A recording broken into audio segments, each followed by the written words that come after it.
Fidèles au poste, mesdames et messieurs, de partout vous nous captez à travers le monde, bienvenue à ces magazines d'interaction politique, économique, sociale et culturelle dénommés Actualité croisée. Vous nous suivez à travers la ville de Kinshasa dans les 24 communes, en République démocratique du Congo dans les 26 provinces. Vous êtes à Manono, vous êtes à Likasi, vous êtes à Mbandaka, vous êtes à Mongala, vous êtes dans les Kassai centrales, Kassai occidentales.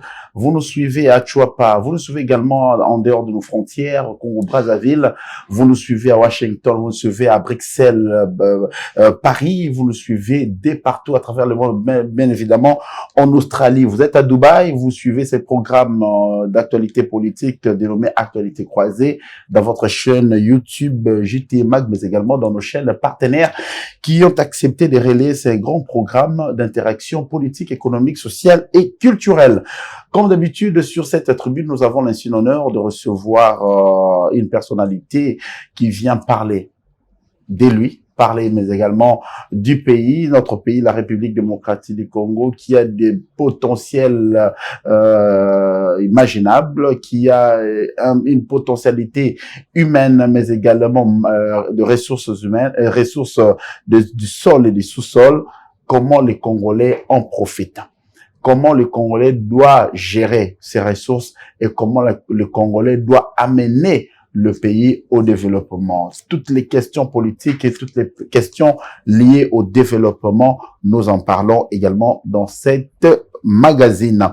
Merci également à toute l'équipe qui nous accompagne aujourd'hui. Vous savez, nous sommes au début de la semaine. Nous vous souhaitons des très bons débuts de semaine de partout où vous nous captez. En tout cas, sentez-vous réconfortés. Christ est en vie. L'espoir est permis. Et nous avons aussi, nous souhaitons un grand merci. Nous présentons nos remerciements à tous nos abonnés à travers le monde qui ne cessent de liker, de vous abonner dans notre chaîne JT Mag. Prenez l'habitude. L'information de première main, c'est ici dans votre magazine Actualité croisée. Pour ce nouveau numéro, nous avons l'insigne honneur de recevoir un acteur politique libre penseur, mais également un homme de Dieu. Il vient parler de la conscience nationale. Est-ce que nous avons pris de vices qui sont devenus de vertus en République démocratique? Comment s'y prendre? Comment remonter la pente à telle enseigne que l'État congolais soit un État crédible et que le Congolais soit crédible partout où il met ses pieds? Notre honneur est de recevoir sur ce plateau Monsieur Christian Yombo Kalunda, qui est un libre penseur, acteur politique, mais également homme de Dieu, que je m'en vais lui souhaiter bonjour et bienvenue, Monsieur Christian. Bonjour, Monsieur Guy. Vous êtes le bienvenu dans notre tribune d'interaction politique, économique, sociale et culturelle dénommée Actualité croisée. C'est une première que nous vous recevons sur ce plateau. Nous vous aimerions quand même avoir vos premières impressions. Vraiment, je bénis d'abord Dieu. Et je suis très content d'être reçu justement sur ce plateau que j'étais en train de regarder de loin à partir de chez moi à chaque fois parce que je suis vraiment abonné à cette chaîne de télévision en fait qui nous présente de l'excellence. Et quand j'ai eu l'honneur, parce que pour moi c'est un honneur d'être reçu ici, l'insigne honneur d'être invité, je me suis dit que il fallait que sur place que je puisse reconnaître cela et dire merci pour ce que vous faites ici et continuez à vous appuyer, à vous soutenir parce que, en fait, la communication aujourd'hui, elle est incontournable, mais le peuple doit, en fait, être exposé à de la bonne communication, à des gens qui comprennent et qui veulent faire évoluer les choses. Et nous sommes derrière vous, vraiment, nous vous soutenons et nous vous encourageons dans ce que vous faites. Merci beaucoup, Monsieur Christian Yombo. Vous êtes acteur politique, libre penseur. Et votre pensée directe pour la République démocratique du Congo, c'est quoi? En fait, ma pensée directe sur la République démocratique du Congo se trouve autour de quelque chose que j'appelle mon cheval de bataille, parce que ce n'est pas quelque chose en fait qui me vient comme ça de façon spontanée, mais cela est dû aussi à l'observation que je fais de ma société. Depuis donc le bas âge, il faut dire que pour la petite histoire, que j'ai commencé à faire les marches de revendication déjà à l'âge de 7 ans. J'étais en deuxième primaire. Marche de revendication pour devenir pasteur ou politicien? Non, pas pour devenir pasteur ou politicien, mais vous vous rappelez que c'était déjà en 82, lorsque il y a eu certaines personnalités qui étaient aux côtés du feu président Mobutu, avaient décidé de créer donc l'opposition. Et en 82 déjà, on a commencé à parler c'était la sortie au fait d'un parti qui était à l'opposition. Et pendant ces temps, il y a eu presque lorsque le parti... Nous vivions déjà les multipartismes là. C'est justement en 82 que ça commençait directement. Ouais. Et quand ça commençait en 82, c'était comme une réponse à un rêve qu'avait la population parce qu'ils étaient fatigués peut-être du régime du fait Mobutu. Et du coup, il y a eu des manifestations presque dans toutes les provinces. Et généralement, c'était les étudiants qui étaient comme les éclairés, les évolués, qui suivaient les informations. Et quand ils faisaient leurs manifestations, des fois, ils avaient l'habitude d'utiliser les enfants, les petits-enfants, les petits écoliers comme le bouclier. Comme le bouclier.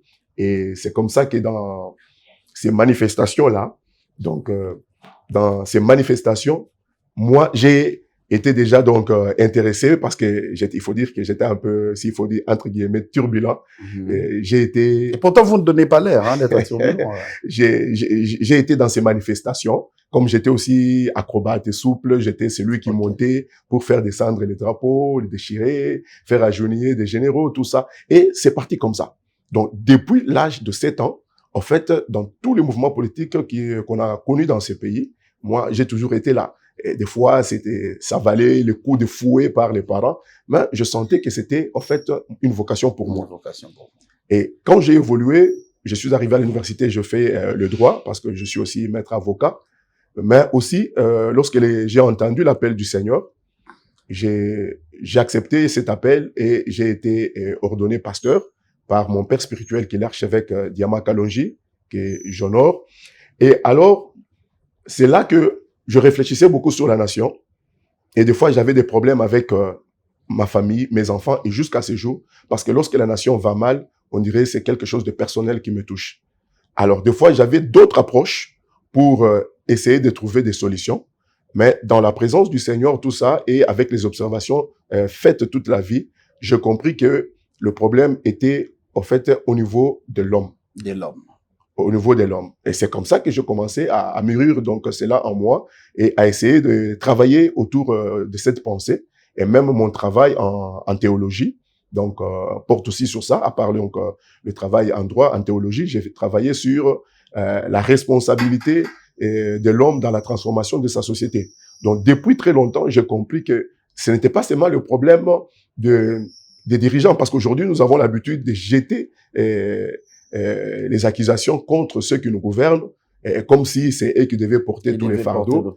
Mais je dis toujours aux gens que même si on changeait de dirigeants, même si, permettez le terme, des fois je suis trop dur pour faire comprendre les gens cela, même si on mettait Jésus-Christ, président de la République, en RDC, il aura toujours du mal à faire élever ces pays, donc à l'amener. Non, mais ça, c'est curieux qu'on attend ça d'un pasteur. Jésus n'est pas un homme. Oui, Jésus n'est pas un homme pour lui calquer à la gestion humaine. Lui, c'est un super, qu'est-ce qu'on dit, il agit dans les surnaturels. Justement, dans les surnaturels, Monsieur Guy, si Jésus venait, par exemple, sur l'avenue Triomphale et qu'il décidait de mettre des endroits de parking, donc très viables, modernisés, même au standard donc des pays évolués, il peut par un claquement de doigts mettre surtout Triomphal.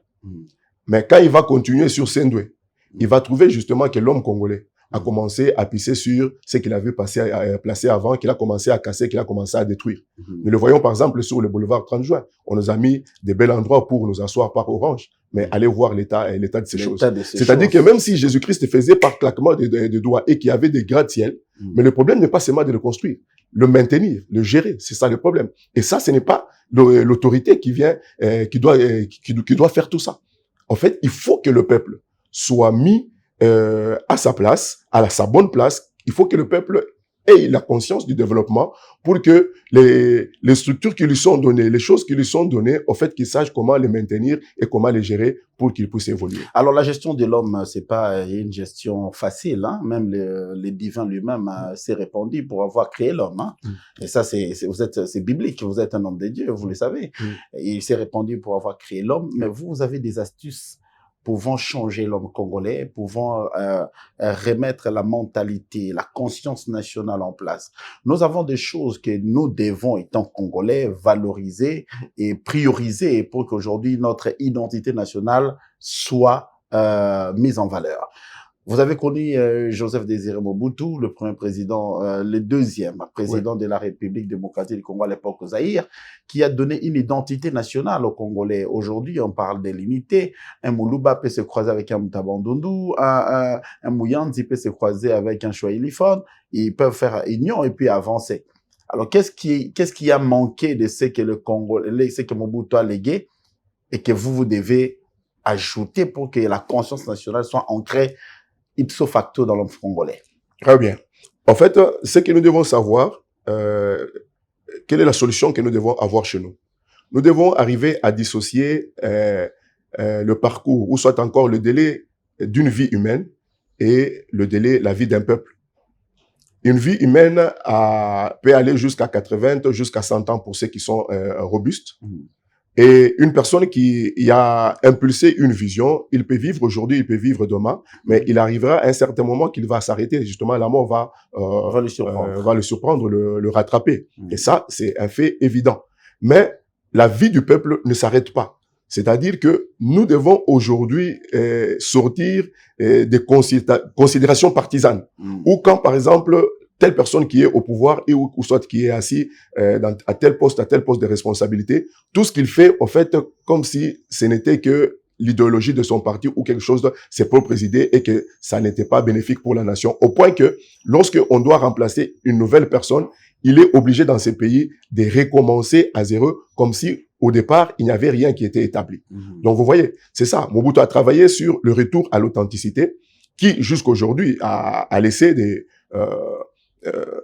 conséquences qui sont restées dans la vie de certaines personnes. Par exemple, pour moi, vous savez que en tant que pasteur, ou soit encore dans toutes les structures où j'évolue, nous avons un bureau d'études, ou soit encore quand j'étais dans les structures de la société civile, c'est très difficile de savoir, quand je suis dans une équipe de travail, de savoir quelle est l'origine ou soit encore la tribu de la personne qui est avec moi. Avec vous. Moi, ça m'importe peu. En fait, ce sont des choses que nous avons reçues de cette vision du retour à l'authenticité parce que nous nous sentions congolais partout. Vous voyez? Donc, c'est un peu ça. On peut avoir un gouverneur Moulouba en Équateur. En Équateur, tout ça. Et nous, on a au Kasaï. J'ai vu ça, c'est là au Katanga où j'ai grandi. C'était possible. Et ces choses, en fait, c'était des choses qu'on devait pérenniser, qui devaient rester, qui n'avaient rien à voir avec la personne du fait maréchal Mobutu, mais qui étaient des valeurs positives, au fait, qui devaient continuer avec la survie du peuple. Ouais. Alors aujourd'hui, vous avez un agenda, vous avez un canevas par rapport à tout ce que vous avez comme la révalorisation de la conscience nationale. Est-ce que les institutions du pays légalement établies vous ont déjà prêté oreille, ou ça vous avez déjà entrepris une démarche dans le sens de voir ce qui nous gouverne afin que votre démarche aboutisse? Oui, vous n'êtes pas député, encore moins sénateur, juste un libre penseur, un acteur politique. Je suis pas député ou sénateur, mais il faut dire que je suis à ma 3e expérience, c'est-à-dire que j'ai toujours été candidat député. Et lorsque vous voyez toutes mes affiches, le cheval de bataille que je mettais sur mon affiche, c'était, genre, je parlais de deux choses. Donc, la conscience nationale, je devais travailler pour relever la conscience nationale, et puis je devais travailler pour l'émergence d'une classe moyenne. Les trois expériences que j'ai eues en tant que candidat, je suis resté, en fait, concentré sur ces thèmes parce que je trouvais que c'est ce qu'il nous faut dans ces pays.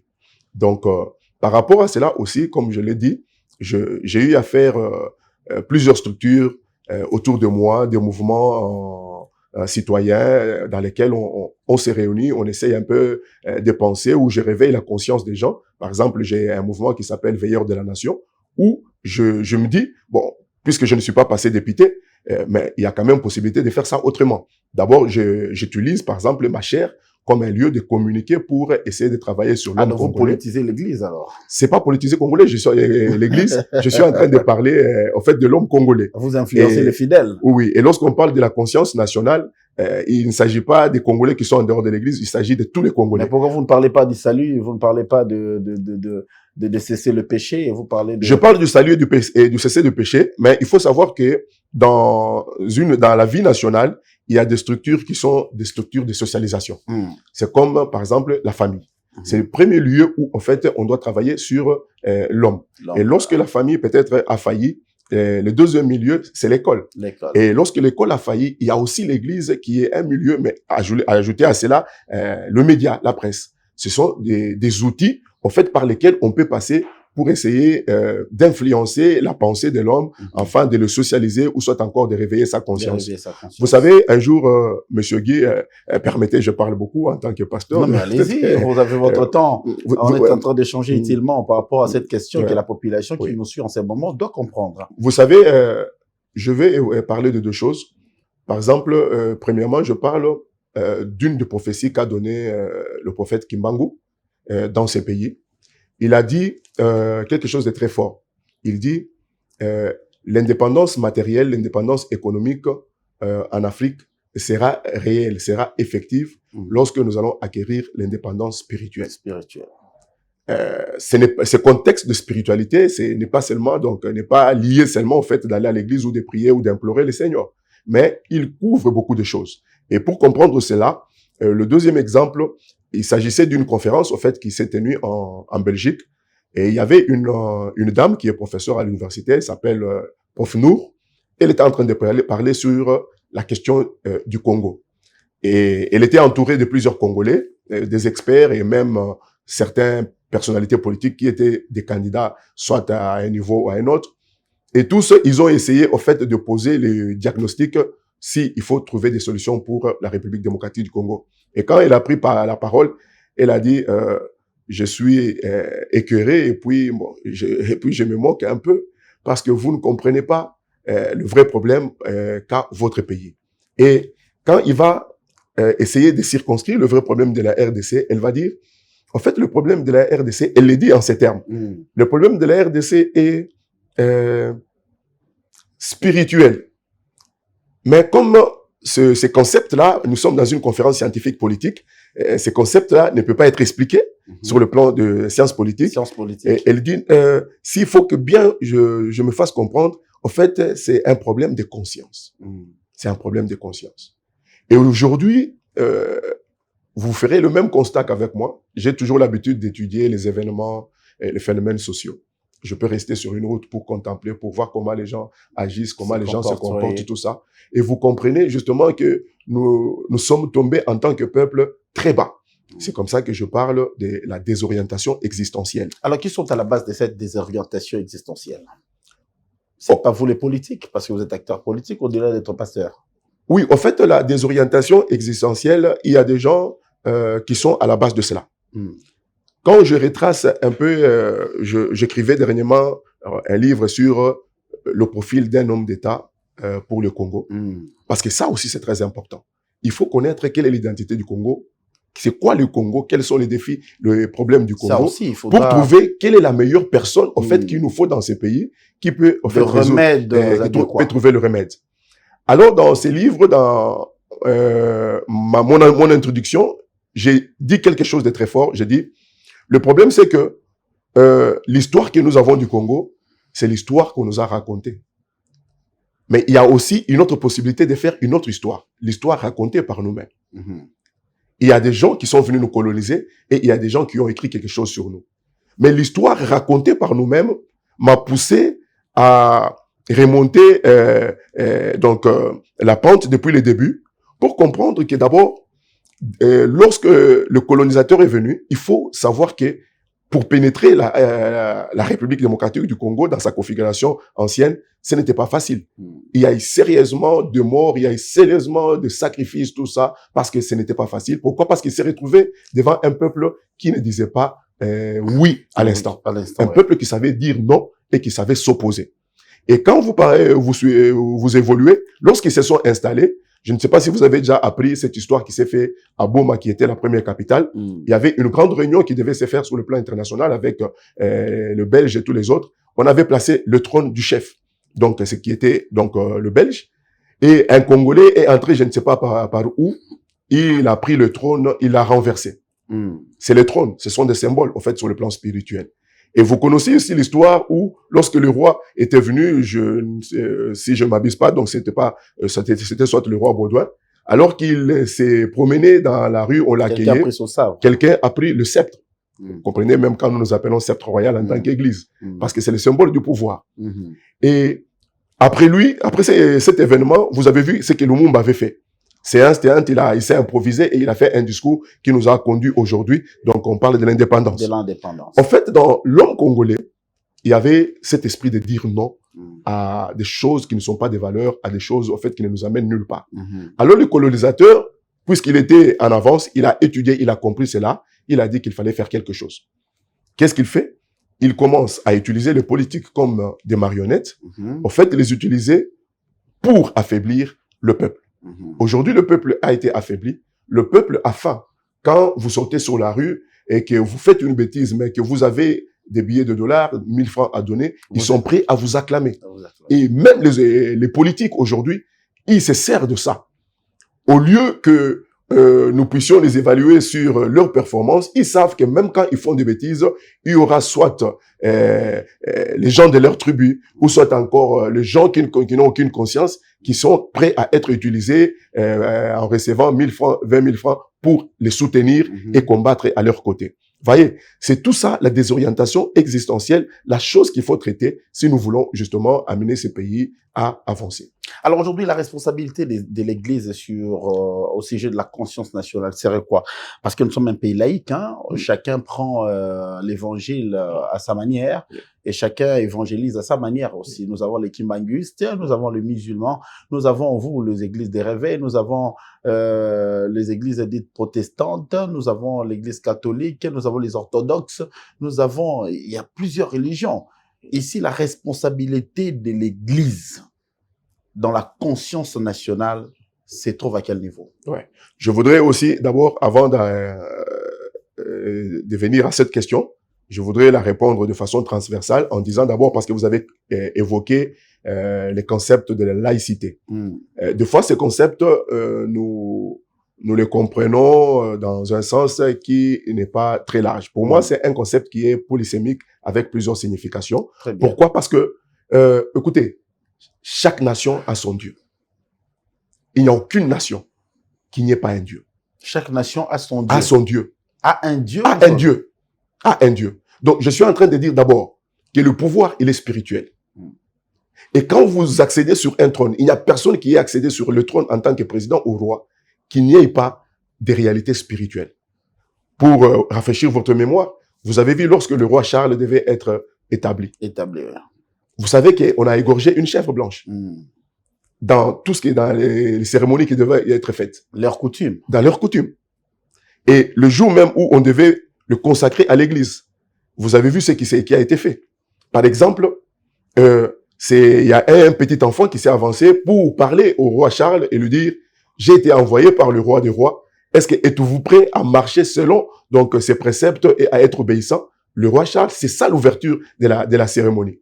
Et à un moment, on devait le oindre. On a fait un enclos, donc un cloisonnement, où personne ne pouvait plus le voir. Il n'y avait que lui et le prélat. C'est diabolique ou c'est coutumier? En fait, c'est pas bon, je ne saurais pas dire aussi ici que c'est diabolique ou c'est pas diabolique parce que c'est pas là notre thème, mais je voudrais en fait noter la dimension spirituelle qu'accompagne le pouvoir. C'est ce que je dis. Et aujourd'hui, par exemple, Sarkozy a dû évoluer. Il a écrit un livre sur l'idéologie. Il a dit dans ce livre quelque chose de très important, où sont passées les cloches qui étaient dans notre culture, dans les églises, qui nous réveillaient le matin, qui nous disaient les temps, qui nous montraient les époques, tout ça. Donc pour dire où sont parties les valeurs, au fait, sur lesquelles notre société, au départ, était, donc sur lesquelles notre société était fondée. Vous connaissez l'histoire du Japon. Lorsque le Japon a vu les sorts techniques qui se faisaient aux États-Unis, ils ont envoyé leurs émissaires, ils ont dit, allez voir un peu qu'est-ce qui s'est fait de l'autre côté. Quand ils sont revenus, ils ont dit quoi? Ces gens-là, ils ont un Dieu et ils ont les principes de ces dieux-là.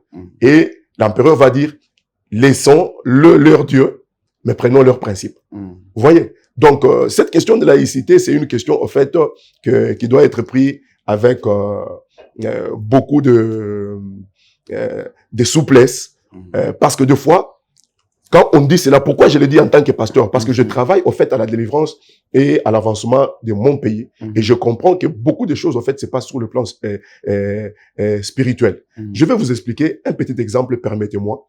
Je parle dans mon église d'une leçon qui s'appelle la dimension supérieure. Et dans la dimension supérieure, je parle de 3 phases. Il y a ceux qui sont aînés supérieurs parce qu'ils sont aînés, par l'âge. Et il y a aussi ceux qui sont supérieurs parce qu'ils sont élevés en dignité. Mais il y a aussi ceux qui sont supérieurs parce qu'ils sont élevés en puissance. Qu'est-ce que cela veut dire? Je donne un exemple concret. Lorsque le feu Étienne Tshisekedi décède et qu'on doit organiser ses obsèques, il appartient à une famille. Le deuil est organisé à la cité de l'OIA.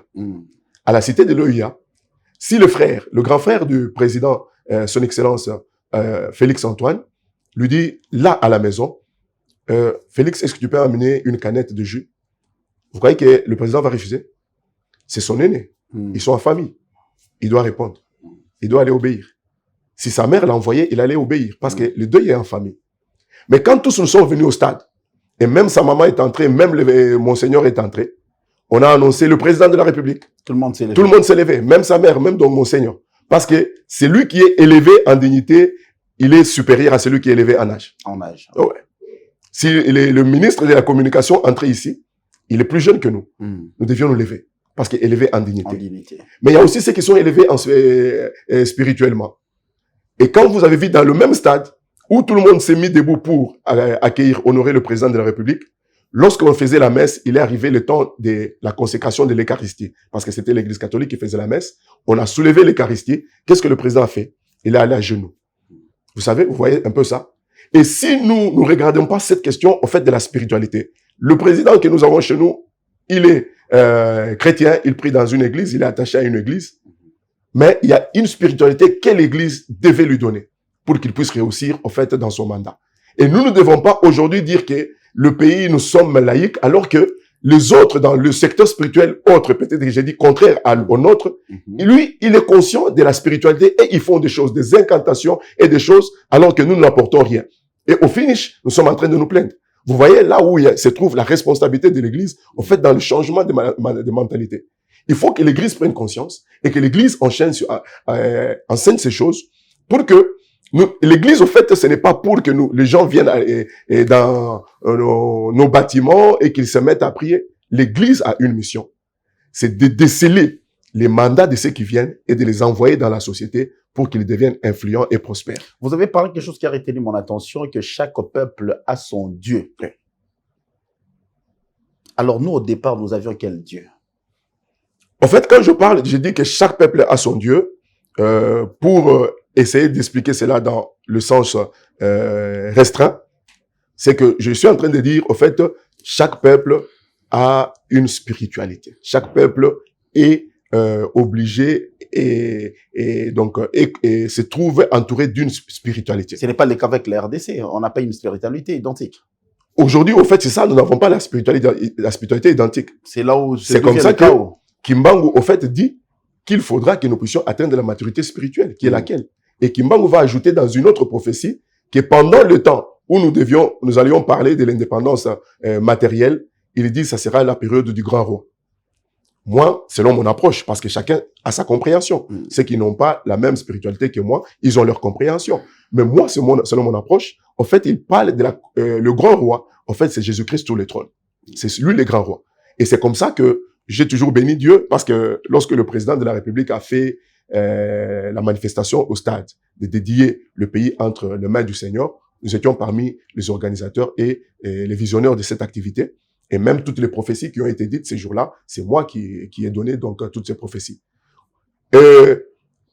Si vous jouez à quoi donc vous vous glorifiez pour ça ou soit c'était juste Dieu vous a utilisé pour Non, je me glorifie pas pour ça. Ok. Je me glorifie pas pour ça. D'ailleurs, du reste, ce qui a été fait là, ce n'était au fait que l'ouverture, le début d'un travail qui devait être fait, mais que l'Église ne fait pas aujourd'hui. Okay. C'est là le problème. Donc, je ne me glorifie pas parce que j'ai été préparé pour ça dans mon église avec mon père spirituel, l'archevêque Diama Kalonji, qui parle de la libération de la nation par l'église et qui a écrit un livre très important que le Congo devait s'approprier, qui est la cure d'âme de la nation, où il montre par plusieurs étapes comment on peut arriver à curer l'âme d'une nation. Parce que cette nation a pleuré. Il y a le sang des innocents qui a coulé dans cette nation. Il y a nos ancêtres qui ont été vendus. Et quand ils étaient vendus, ils ne croyaient pas que c'était comme des ordinateurs qu'on mettait sur le marché. Ils pleuraient, ils maudissaient la nation. Et toutes ces choses-là, en fait, il y a des hommes de Dieu qui ont été sabotés, touchés, et tout ça, et pas respectés. Il y a des églises, on a vu les églises catholiques, lorsqu'ils parlaient de la délivrance de la nation dans le mandat du prédécesseur, tout ça, comment ces lieux saints ont été désacralisés. Toutes ces choses, en fait, c'est des choses qui appartiennent à l'âme de la nation. Et si on a besoin, c'est que cette nation puisse partir, on devrait, en fait, ouvrir les yeux sur cet ouvrage, La cure d'âme de la nation, que mon père spirituel est en train de présenter. Donc, on ne se glorifie de rien parce que chacun de nous, que ce soit vous et nous sommes tous appelés à apporter notre pierre de contribution à l'édifice pour que la nation s'élève. Cure d'âme d'une nation, c'est l'ouvrage que nous allons décortiquer dans nos prochaines éditions. Nous aurons aussi le privilège de recevoir le pasteur visionnaire pour parler un peu de cet ouvrage qui m'inspire déjà. Parce que l'État congolais, on a désacralisé beaucoup de choses ici. On a désacralisé. Est-ce que les politiques entendent ce que les hommes de Dieu disent sur la nation congolaise? Ou soit ils sont juste dans leur appétit du pouvoir, dans leur appétit sans fin de piller le pays, comme ils en ont l'habitude, des politiciens verrés, je dis bien. Monsieur Christian, qui est pasteur, vous avez double identité. Ça vous dérange pas d'être pasteur à la fois homme politique? Non, ça ne me dérange pas, parce qu'en fait, dans la vie, on peut être vocationnel, on peut être aussi bivocationnel. Il y a des gens qui peuvent avoir double casquette. Et moi, départ, par exemple, les études que je fais à l'université, donc j'ai dit que je finis en droit et dans l'option droit public interne. Et depuis lors, comme je l'ai dit, depuis mon jeune âge, en fait, j'étais attiré par la politique et c'est jusqu'à ce que j'ai compris que c'était une vocation pour moi. Est-ce que tu as connu des politiciens pasteurs congolais qui ont réussi dans leur mission d'être politiciens pasteurs? Ouais, si. Vous avez un exemple? Des exemples, en fait. Tu as connu Kiziamina Kibila? Je connais Kiziamina, mais les exemples, peut-être, je n'en ai pas trop. Pourquoi? Parce que déjà, au départ, dans notre culture, on ne pouvait pas comprendre qu'un pasteur ou soit qu'un pasteur fasse la politique. Il a fallu justement que des hommes de Dieu s'élèvent, et c'était aussi le travail qu'a mené mon père spirituel dans cette nation, pour comprendre que d'abord la politique, de par sa définition, c'est la gestion d'une cité. Et chacun de nous, que ce soit notre famille, c'est une petite cité. L'église, c'est une cité. Et partout où nous sommes, nous faisons de la politique. Et même Dieu lui-même, il fait de la politique. Et j'ai toujours une réponse que je donne aux gens. Pourquoi vous allez me refuser? Vous allez accepter à ce qu'un pasteur soit médecin parce qu'il a fait la médecine. Vous allez accepter à ce qu'un pasteur soit banquier parce qu'il a fait peut-être l'économie. Et vous allez refuser au pasteur qui a fait la politique et d'être politicien parce que non, mais c'est ce qu'il a étudié. Et si c'est une vocation, donc on ne voit pas en quoi. C'est comme ça, peut-être les gens sont choqués d'entendre que je suis pasteur et avocat. Il dit, parce que pour eux, dans leur culture, avocat, mensonge, pasteur, liberté. Non, ça c'est une façon abusive ou soit encore de voir les choses. Est-ce qu'il existe de partis politiques sérieux ici en RDC? Je suis en train de réfléchir parce que je vais écrire sur ça. Au départ, je n'ai pas dit mon appartenance politique parce que j'ai décidé de comprendre la société congolaise et je suis passé dans plusieurs autres partis politiques, pas comme membre actif, mais comme sympathisant, aussi comme appelé comme expert, pour essayer de comprendre ce qui se faisait dans les partis politiques. Écoutez, c'est avec amertume dans l'âme, et quand je m'adresse à la population congolaise, à ce jour, il n'y a aucun parti, en fait, qui a quelque chose à nous donner demain pour que ce pays change. Même le vôtre? Oui, même le mien. Alors pourquoi vous restez dans la politique? Parce que, en fait, le système a fait que pour accéder à des postes de responsabilité, même quand on a quelque chose à apporter, il faut qu'on soit dans un parti politique. Aujourd'hui, nous avons des intelligences dans cette nation qui sont en train de chômer, qui sont capables, en fait, d'amener des solutions pour que ce pays puisse avancer. Mais seulement parce que ils n'ont aucune appartenance politique, alors ils sont délaissés à côté. Et des fois, Ce sont le militantisme, le terme Djalé, le utilisé, tout ça. Ce sont ces personnes, au fait, qui se retrouvent en train de gérer le parti et le pays, alors peut-être qu'ils n'en ont pas toutes les compétences. Félix Tshisekedi, président de la République démocratique du Congo, va prendre parole à la tribune des Nations Unies à l'occasion du 79e, excusez-moi, sommet du Conseil de sécurité. Alors, qu'attendez-vous de son discours? Vraiment, moi, j'attends beaucoup de choses du discours du président de la République. J'ai prié pour que le Seigneur l'aide à faire ce que non seulement moi j'attends, mais ce que le peuple attend.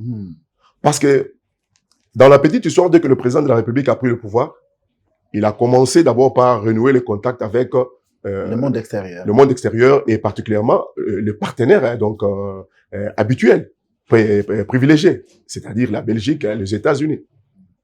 Mais quelque part, il a été déçu dans ce qui lui avait été réservé par les autres. C'est comme ça que lui, dans sa stratégie, il va comprendre pour dire « je vais ouvrir le Congo à tout le monde ». Et les gens qui critiquent, par exemple, ce voyage, c'est parce qu'ils ne savent pas qu'au départ, les gens qui devaient censés l'accompagner, en termes économiques, investisseurs, tout ça, ils avaient, en fait, ils s'est comportés comme des pères. Lui-même, il a parlé du partenarialisme lorsqu'il était avec Macron, tout ça. C'est ça. Et qui nous imposaient leur volonté. Ils voulaient prendre ce qu'ils voulaient et non pas ce que nous voulions. Et quand ils ont refusé, il a dit qu'il fallait ouvrir le pays à tout le monde. C'est comme ça qu'il a fait tous les différents voyages. Mais dans ces différents voyages aussi, il est parti pour réclamer, en fait, les questions épineuses de la RDC, comme la guerre à l'Est, tout ça. Il a parlé à toutes ces personnes. Voilà ce qui est en train de se faire chez nous. J'ai besoin de vous, j'ai besoin de vous. Il a quitté au niveau des nations, dans sa politique, comme quelqu'un de sage, il a commencé par parler aux voisins. Il a fait les 9 pays. Il a parlé aux voisins.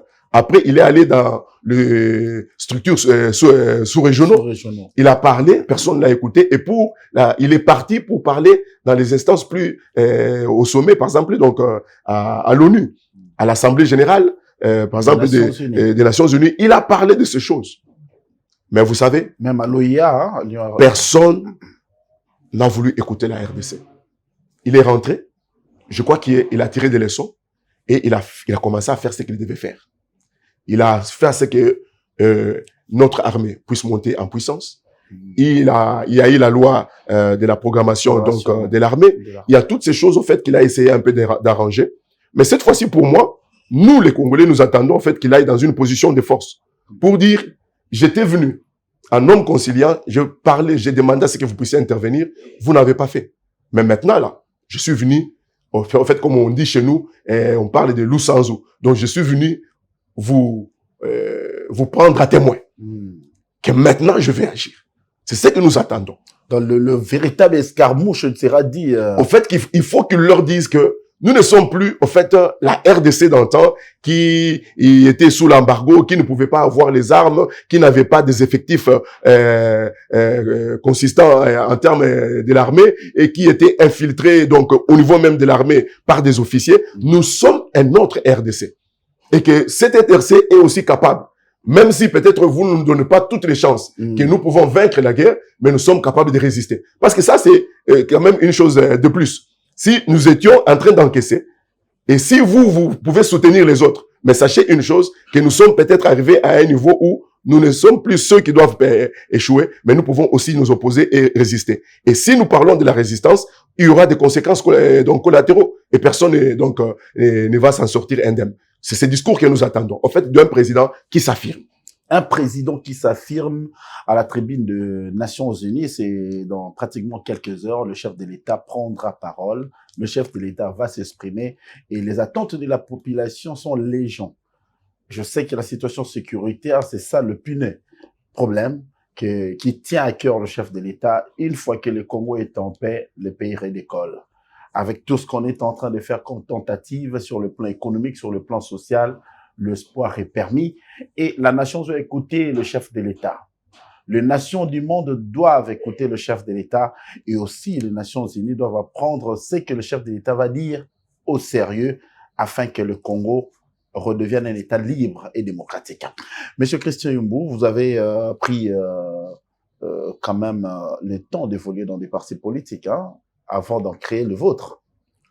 Oui, au fait, je n'ai pas encore donc le mien, parce qu'il faut dire qu'il y en a maintenant beaucoup, c'est plein de partis politiques, et je suis en train de réfléchir plus sur comment regrouper tous ces partis politiques autour des idéologies, pour que nous ayons peut-être donc les gauchistes, ceux qui sont de la droite, du centre, tout ça, afin qu'il y ait des élections qui se fassent au niveau primaire, au lieu qu'on soit exposé. Chaque fois qu'il y a des élections, il y a pour 500 sièges, vous avez 30 000 candidats, donc c'est une compétition, c'est quoi? Parce que aussi, mais parce que aussi c'est parce que c'est là pour le peuple congolais, c'est la politique qui paye, alors tout le monde veut aller là-bas. Dans une compétition, on peut aller même à 100 000. Oui, même à 100 000, mais il faudrait qu'il y ait des critères d'élimination. C'est-à-dire, par exemple, un parti politique qui n'arrive pas à avoir 3 députés ou 4 représentants, 5 représentants.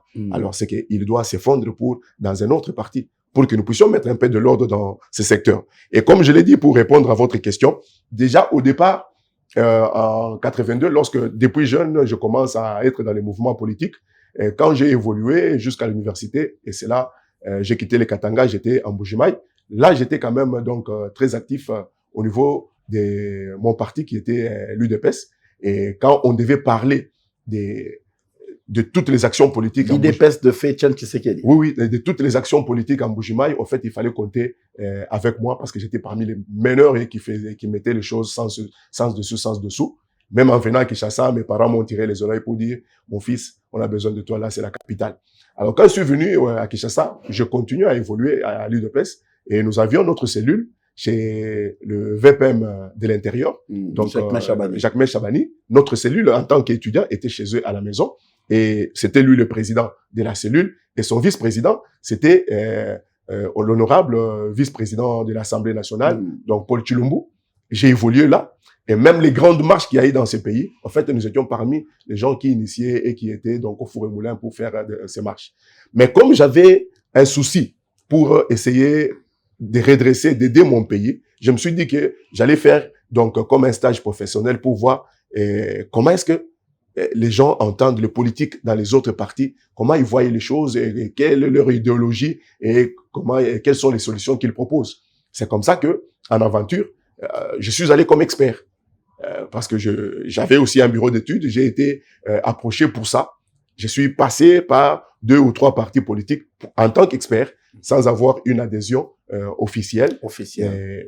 Et jusqu'à ce que j'ai fait ma conclusion sur l'état de nos partis politiques, tel que je l'avais dit ici. J'ai dit, s'il faut attendre seulement avec les partis politiques, c'est compliqué. Des fois, ils n'ont même pas de vision et la plupart, ils ne vont nulle part. Alors aujourd'hui, si l'IDPS réclamait que son fils rentre à la maison, seriez-vous prêt? Bon, j'ai toujours été là. Peut-être vous êtes déjà en retard. Je suis rentré il y a très longtemps. Ah, vous êtes rentré il y a très longtemps. Ah, d'accord. Mais les têtes comme ça, les têtes pensantes, existent aussi à l'IDPS. Les têtes pensantes comme Christian existent aussi à l'IDPS. Nous allons vous voir dans les faits, dans la gestion de la République, parce qu'aujourd'hui, l'IDPS a besoin de têtes. A besoin de têtes, des gens qui viendront aider le chef de l'État dans sa politique de développement de la République afin que les choses décollent. Les gens qui ont des noms dans des partis politiques ne sont pas forcément des gens qui apportent quelque chose de consistant. Alors nous sommes quand même surpris d'entendre et de voir que des têtes comme Onoya, des têtes comme Christian Yumbou existent aussi au sein de l'IDPS. Nous vous souhaitons bon vent, que l'Éternel que vous croyez vous soutienne dans vos actions politiques. La population congolaise aimerait retenir de manière globale ce que vous pensez du pays dans les 4 dernières années. Très bien. Prochaines années. Oui, dans les quelques minutes qui me restent, je voudrais quand même aussi épingler 2 choses dont on n'a pas eu le temps, peut-être prochainement. Oui. Lorsque j'ai été comme expert dans un autre parti, nous avions avec un ami à moi présenté le programme de développement multisectoriel de 145 territoires. 145 territoires. Et ce programme tel que nous l'avons présenté, en fait, à ces jours, nous demandons, il faut qu'on puisse le revoir et le réajuster. Parce qu'aujourd'hui, il est devenu une charge. Il ne devait pas être une charge. Déjà, à sa 2e année, selon nos provisions, ces programmes devaient se prendre en charge. Mais aujourd'hui, il attend qu'on mette plus d'argent. C'est qu'ici, il n'y a pas d'argent aujourd'hui. Le 145 territoires qui sont un programme salutaire pour la RDC risque de s'arrêter et de ne pas atteindre son objectif. Mais aussi, lorsque je me suis retrouvé par la grâce de Dieu autour du président, un jour, je parlais avec le président sur quelque chose qu'il désirait toujours. Il a parlé dans sa première conférence avec le gouverneur qu'il devait procéder à des évaluations et des performances. Mais une année après, ça ne se faisait pas. Le jour où je lui ai dit que j'avais fait un travail sur ça, le président était très étonné. Il m'a dit, on a discuté pendant plus de 15 minutes, et il m'a dit si je pouvais lui donner le projet. Et je lui ai donné le projet. Bizarrement, ça coïncidait avec le confinement, on ne pouvait plus entrer là-bas. Et jusqu'aujourd'hui, c'est un des problèmes que nous avons dans ces pays, le problème de l'évaluation et de la performance. Oui. Il a promis au ministre qu'il y aura une évaluation au mois de janvier. Mais il faut qu'il y ait des structures, en fait, compétentes pour faire cette évaluation. Et donc, nous demandons justement au chef de l'État de mettre une emphase sur ça, l'évaluation et la performance. Sans cela, nous n'allons nulle part. Pourquoi? Parce que déjà, vous constaterez que dans plusieurs ministères sectoriels, il n'y a même pas de diagnostics qui sont posés. Le ministre qui arrive, il ne sait même pas quel est le diagnostic posé du ministère. Qu'est-ce qu'il a trouvé et à quel niveau, au fait, de performance, vous l'attendez. Donc ça, c'est très important. Et c'est des choses que nous avons intériorisées, que nous avons maîtrisées, que nous avons mis en son temps à la disponibilité du président pour qu'il puisse, que ça puisse l'aider à sortir ces pays et à avancer. Alors, pour finir, dans les 4 ans qui viennent, moi, en tant qu'homme d'église, mais aussi politique, je donne de l'espoir. Mais cet espoir doit être basé sur ce que j'ai dit. Il faut travailler sur l'homme, que la conscience nationale, en fait, de cette nation soit relevée. Parce que le président lui-même, quand il a pris le pouvoir, il a dit Naza Moumbu Nabino. C'est la pyramide renversée. C'est-à-dire le paradigme renversé. C'est-à-dire que ce n'est plus l'Emboulamata et le chef qui punit, mais c'est la population, en fait, qui doit impulser les actions phares afin que ces pays avancent. Et peuple congolais, c'est à nous de comprendre. Nous avons un bon président qui ne va pas vous arrêter parce que vous avez compris et que vous avez voulu redresser les choses. Réveillons-nous. Réveillons-nous. Quel paragraphe de l'hymne national vous plaît de plus? C'est de dresser nos fronts. Dresser nos fronts. Ouais. Dressons nos C'est ça fronts. la conscience nationale. Dressons nos fronts, mesdames et messieurs, vous avez suivi à travers le monde. Congolais, là où vous êtes, dressez votre front. On se retrouve dans un prochain numéro. D'ici là, portez-vous bien. Au revoir.